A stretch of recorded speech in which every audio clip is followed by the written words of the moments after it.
¿qué tal? Les saluda el profesor Daniel Matul. Es un gusto acompañarles nuevamente en este curso de Integración Ambiental Centroamericana, Características y Desafíos. En los próximos minutos estaremos conversando sobre el módulo que nos corresponde hoy, el módulo 3, sobre avances del proceso de integración ambiental centroamericano. Les recuerdo siempre revisar las últimas sesiones que hemos hecho, revisar no solamente los documentos, sino también estar pendientes de los videos que cada semana o cada oportunidad están ustedes viendo. Bueno, hoy vamos a hacer un recorrido sobre lo que hemos denominado una agenda ambiental compleja. Luego de eso estudiaremos la evolución de la agenda ambiental centroamericana, cuáles son sus principales características y las etapas en las que se dividen. Y luego iremos viendo cada una de las etapas, ¿verdad? Hemos identificado 3 etapas importantes de evolución en ese recorrido para comprender cuál ha sido la historia de la agenda ambiental en Centroamérica. Hay una primera etapa que hemos descubierto entre el 90 y el 98, que obedece a lo que los presidentes en su momento llamaron nuevo orden ecológico internacional. Y luego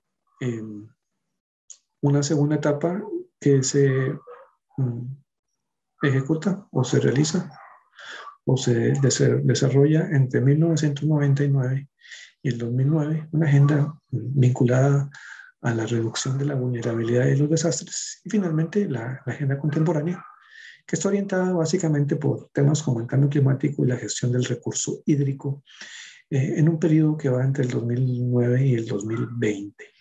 Ese es como el recorrido que vemos hoy. Vamos a profundizar un poquito en eso que llamamos una agenda ambiental compleja. Hemos dicho que la agenda actual, esa que ustedes vieron anteriormente en el periodo 2009-2020, es una agenda compleja porque básicamente la agenda no solamente se organiza o se facilita por medio de regímenes internacionales, ¿verdad? Que eso ya lo hemos visto y lo hemos estudiado, que se desarrolla prácticamente del 70 y no hay nada nuevo que decir, pero simplemente recordar algunas ideas. Los regímenes internacionales, como ya todos y todas ustedes saben, son instrumentos que pueden tener un carácter global, regional, trinacional o binacional. ¿A qué me refiero? Digamos, instrumentos como el Protocolo de Kioto pueden ser considerados regímenes internacionales de orden global. El sistema de integración centroamericana puede ser también considerado un régimen internacional de carácter regional. Incluso el subsistema de integración ambiental puede ser también considerado un régimen internacional de carácter internacional. La estrategia regional de cambio climático, para citar otro ejemplo, también puede ser considerada un régimen internacional de carácter regional. Y después hay regímenes internacionales de carácter trinacional, como el que vimos en las sesiones anteriores, con la creación y fundación del Plan Trifinio entre Guatemala, Honduras y El Salvador, ¿verdad? Son regímenes de carácter trinacional o regímenes binacionales, como los que pueden existir entre 2 países de la región, ¿verdad? Como los que podrían existir entre Panamá y Costa Rica, para poner un ejemplo de múltiples regímenes bilaterales que existen en Centroamérica en ese sentido. Bueno, una vez que hemos dicho que la agenda ambiental se gestiona a través de regímenes internacionales y que esos instrumentos pueden tener un carácter global, regional, trinacional o binacional, esa gestión, ¿verdad? La gestión de esos regímenes internacionales se lleva a cabo mediante tratados, acuerdos, convenciones, prácticas, arreglos entre los países o mediante la creación de un organismo u órgano de carácter internacional. Y también es posible encontrar políticas, agendas, programas o proyectos de carácter regional, trinacional o bilateral, ¿verdad? Cada uno de esos regímenes internacionales desarrolla su propia agenda, desarrolla sus propios programas en materia forestal, en materia de agricultura, en materia de energía, en materia de cambio climático, en fin, ¿verdad? Tienen sus agendas, sus programas y sus proyectos, ¿verdad? Que se derivan del régimen internacional principal. Luego, también, eso hay que decirlo, ¿verdad? Es aquí donde empezamos a ver la complejidad, ¿verdad? Cuando analizamos los regímenes internacionales que se han creado y empezamos a identificar zonas de contacto entre regímenes internacionales, ¿verdad? Estas zonas de contacto evidencian múltiples vínculos, ¿verdad? Donde hay conexiones, donde hay sinergias entre varios regímenes internacionales. 3 regímenes internacionales podrían estar vinculados a través de sus normas.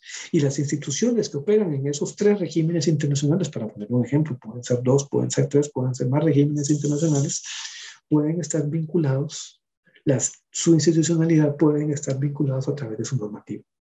Y las institucionalidades de los países están vinculadas a través no solamente de un acuerdo, sino de distintos acuerdos sobre un mismo tema, ¿verdad? A eso es lo que llamamos digamos, una agenda más compleja, donde no solamente se complejiza el número de regímenes, sino se complejiza el número de actores, de instituciones, de secretarías, de actores que están y se vinculan a través de las normas de esos regímenes internacionales. Por ejemplo, en la actualidad existen regímenes internacionales que son los que hemos podido ver y ustedes los han leído en los materiales que están trabajando para llevar este curso, en materia de comercio internacional, tratados, por ejemplo, de libre comercio u otros cuyo contenido está vinculado o entrelazado con algún tipo de régimen en materia ambiental. Eso también es interesante porque no solamente son regímenes internacionales en áreas temáticas concretas, sino distintos temas pueden vincularse, ¿verdad? Regímenes internacionales en el área de integración social o regímenes internacionales en el área de seguridad se vinculan con el ambiente, o regímenes en el área de comercio centroamericanos se vinculan con la protección del medio ambiente y eso hace un nivel de complejidad mucho mayor, mucho más robusto de lo que veíamos antes. ¿Verdad? Lo mismo es posible observar con otros regímenes asociados a la agricultura, a la energía, a la prevención de desastres, al abordaje de la pobreza o lo relacionado con la producción, ¿verdad? Podemos buscar más ejemplos, pero aquí es donde yo les invito a ustedes que tengan la capacidad y la voluntad de explorar estas hipótesis que nosotros estamos proponiendo aquí, ¿verdad? Que a través de sus propias investigaciones, a través del trabajo que hacen en las instituciones donde trabajen, puedan comprobar si realmente hay este nivel de complejidad del que nosotros estamos hablando, ¿verdad? O evaluar cuál es el nivel de complejidad, de interrelacionamiento que hay entre las instituciones donde ustedes están trabajando con otros regímenes internacionales. Eso sería como muy interesante poderlo observar.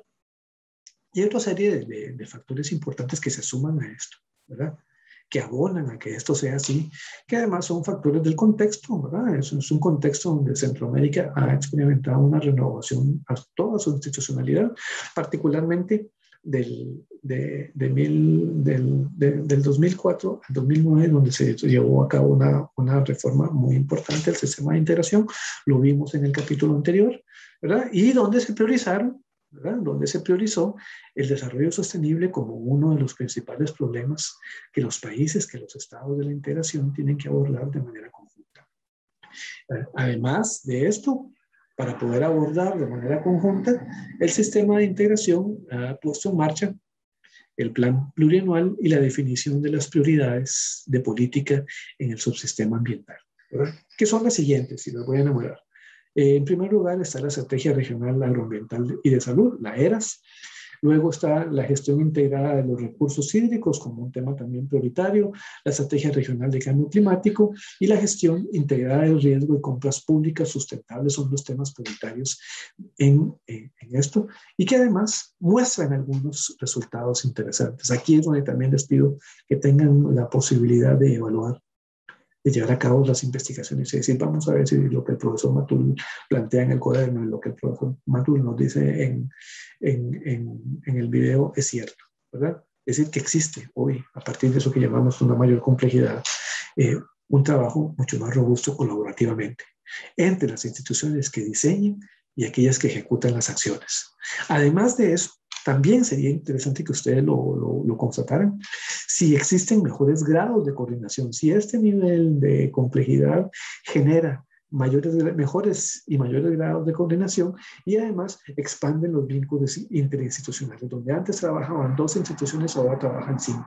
Donde antes trabajaban 5 instituciones, ahora están trabajando 15 instituciones de distintos países y con distintos niveles de operatividad para hacer un trabajo mucho más robusto. Eso sería interesante confirmarlo, ¿verdad? Desde las instituciones donde ustedes están trabajando.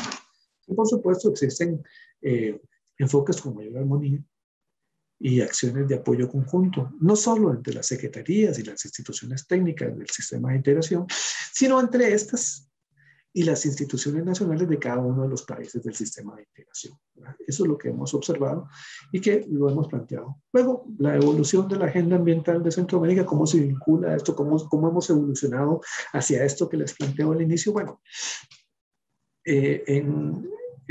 lo primero que hay que decir es que la evolución de la agenda tiene 2 características importantes.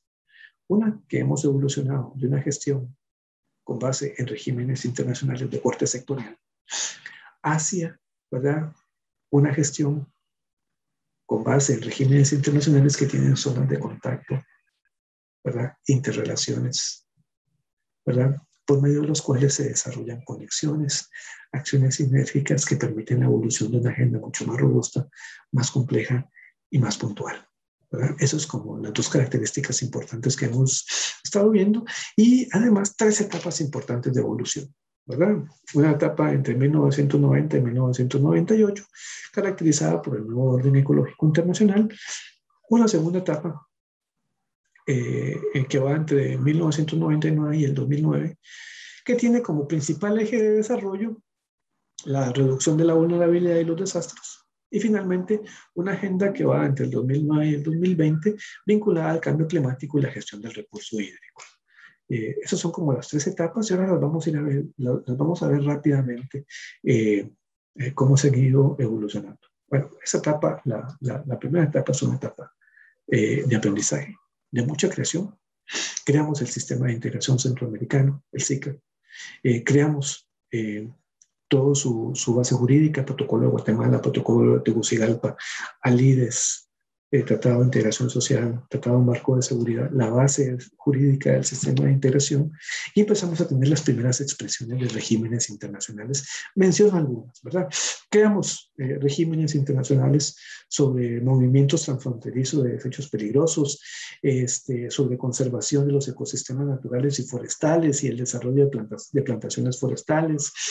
Creamos algunas instituciones como el convenio que le da vida al Centro de Coordinación para la Prevención de Desastres Naturales en Centroamérica, CEPREDENAC. Otra institución importante, el Consejo Centroamericano de Áreas Protegidas. Lanzamos la Alianza para el Desarrollo Sostenible, el programa del Corredor Biológico Mesoamericano. Es decir, esa primera etapa fue muy creativa sectorialmente. Todavía no encontramos vínculos tan fuertes como los que podemos encontrar hoy. La segunda etapa, ¿verdad? Esta etapa, la primera, quiero devolverme un momento, que venía creciendo muy bien, se vio interrumpida, ¿verdad? Se vio interrumpida básicamente por los efectos que generó el huracán Mitch, que desarticuló toda la agenda económica, toda la agenda social, todo lo que veníamos trabajando en los primeros, digamos, 8 años de la integración. Se desarticularon incluso la agenda de reforma que se dio en el 97, si ustedes recuerdan la sesión anterior, en el módulo 2, los intentos de reforma en el 97 también se vieron truncados debido a que la agenda regional sufrió cambios importantes después del huracán Mitch, ¿verdad? Y en temas ambientales aparecen temas que nunca antes habían estado con tanta fuerza. Se lanza el Quinquenio Centroamericano para la reducción de las vulnerabilidades y el impacto de los desastres, y además se lanza el Marco Estratégico para la reducción de la vulnerabilidad y los desastres en Centroamérica, que es el primer régimen internacional que dará vida a todo lo que vendrá después en materia de reducción de vulnerabilidades y desastres en la región. Algunos de los resultados de estos siguen siendo sectoriales, aunque ya empezamos a ver algunos cruces, ¿verdad? Los países se comprometieron regionalmente a preservar los mares como un bien invaluable y rechazaron la utilización del océano, de los mares, como vía para el transporte de desechos nucleares y tóxicos. Se aprobó el marco estratégico para enfrentar la situación de inseguridad alimentaria y nutricional asociada a las condiciones de sequía y cambio climático, y se fortalecieron instituciones como el Comité Coordinador de las Instituciones de Agua y Saneamiento en Centroamérica, Panamá y República Dominicana, CAPRE, y se promovieron esfuerzos de carácter transfronterizo como la Reserva de la Biosfera Transfronteriza. Y vean que lo interesante de todo esto es que el agua se puso en el centro de atención de los estados. El agua como un elemento importante. Y finalmente, la agenda que tenemos hoy, ¿verdad?, que va entre el 2009 y el 2020, esa etapa tiene 3 características básicas, aunque estoy seguro que ustedes pueden encontrar más características de este periodo. Están ahí en el día a día de la toma de decisiones, están ahí en el territorio, negociando probablemente, construyendo colectivamente. Por eso les decía, me gustaría mucho que ustedes pudieran hacer el ejercicio de constatar lo que yo he escrito en el trabajo que están leyendo, para que luego pudiéramos, en algún momento que nos encontremos, poder ver si es cierto o no, ¿verdad?, lo que estamos planteando aquí. Bueno, esta etapa comprende los últimos 10 años, se caracteriza por un aprendizaje de la institucionalidad regional para abandonar el aislamiento institucional que teníamos, ¿verdad?, trabajo por sectores, y se empezaron a experimentar formas colaborativas para gestionar y coordinar las acciones del sistema de la integración en materia ambiental. Algunos de los resultados, ¿verdad?, eso sí ya lo hemos estado observando, son entramados institucionales más complejos, ¿verdad? Por ejemplo, toda la ejecución del Plan Ambiental de la región centroamericana, el PARCA, y el Plan Regional para la Reducción de Desastres Naturales, ¿verdad? Ahí solo esos 2 son estudios grandes que sería muy interesante hacerlo. Las invito a que puedan hacerla, a que puedan hacer ese tipo de investigaciones. La Estrategia Centroamericana de Desarrollo Rural Territorial, ECADERT, la Política Centroamericana de Gestión Integral de Riesgo de Desastres, la PSEGIR, la Estrategia Regional de Cambio Climático, los lineamientos estratégicos para la implementación de la Política Centroamericana de Gestión Integral del Riesgo de Desastres, la PSEGIR, los lineamientos estratégicos para la gestión del riesgo asociado a la vulnerabilidad y al cambio climático en la región. Y también las 2 últimas, la implementación de la Estrategia Regional Ambiental Marco 2015-2020. Seguramente deben estar evaluándola. Sería muy interesante evaluar también esa parte institucional, ¿verdad? Les invito, si están trabajando ahí, que puedan hacerlo. Y finalmente, la política de integración de pesca y acuicultura de los países del sistema de la integración centroamericana. Son algunos de los ejemplos de regímenes internacionales que ya tienen esta característica de traslape, de enmañaramiento, de complejidad, que vinculan instituciones, a actores y articulados normativos de varias maneras, ¿verdad? Finalmente, este módulo muestra los distintos niveles de trabajo intersectorial desde donde la integración ha venido trabajando. Su evolución desde una forma sectorial hasta una forma intersectorial, desde una forma muy sencilla a una forma muy compleja, desde articulados normativos aislados hasta entramados normativos mucho más complejos, ¿verdad? Es posible en ese recorrido observar a múltiples instituciones que están envueltas en diversas vías de interacción alrededor de uno o más temas y de manera simultánea. Esto es muy importante. Puede haber una institución, probablemente donde ustedes están trabajando, que no solamente trabajan un tema, sino trabajan 3, 4 temas al mismo tiempo y de manera simultánea. Simultáneamente están viendo agua, están viendo desastres, están viendo lucha contra la pobreza, ¿verdad? Están interactuando con todo ese complejo, digamos, ese entramado institucional del cual yo les estaba hablando, y eso es como muy importante tenerlo claro, ¿verdad? Para nosotros eso es como un aprendizaje institucional que hemos hecho y que probablemente no existía hace 10 años o hace 15 años, ¿verdad? Y además es posible observar varios regímenes internacionales afectándose de manera positiva en áreas comunes para los estados como la seguridad, el cambio climático, la gestión de recursos hídricos. Esto es muy importante porque probablemente la gente que está en seguridad, la gente que está trabajando migraciones, las personas que están trabajando integración social se están preguntando, bueno, ¿eso ocurre en la institucionalidad donde yo estoy? ¿Existe ese entramado? Bueno, explórenlo. Reflexionen sobre eso cuando vuelvan a sus oficinas, cuando estén trabajando. Profundicen un poquito esos temas que nosotros sugerimos aquí. Y finalmente les agradezco la atención a ese tercer módulo. Les invito a no perderse la última sesión. Es un momento que va a estar igual de buena que esta y que tengan una excelente jornada en el resto de este programa de formación que se ha preparado para ustedes.